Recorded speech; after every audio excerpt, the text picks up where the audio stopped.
you are doing a job, you are a student, and you also want to start a business, then you have come to the right place. I am going to give you some business ideas that you can change the way you live your life. The idea we have is number 1, online good selling.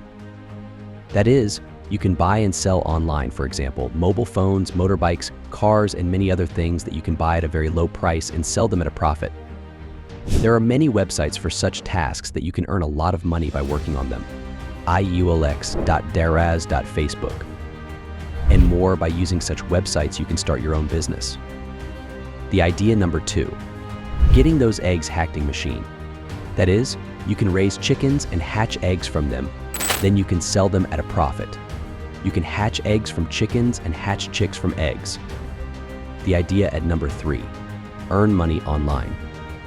If you get a job, i.e., you know how to repairing computers or you know how to do Windows, then you can do Windows in your friends' computers and then you can get money from them for your work.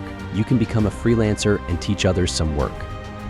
You can become a YouTuber and create your own channel and work on it. You can earn a lot of money per month by doing this kind of work. The idea number 4, there is a clothing business. You can start a clothing business, open your own shop. This can give you a lot of profit. With such jobs, you can earn a lot of money with very little effort. I hope you like my video. Subscribe in my channel, thanks.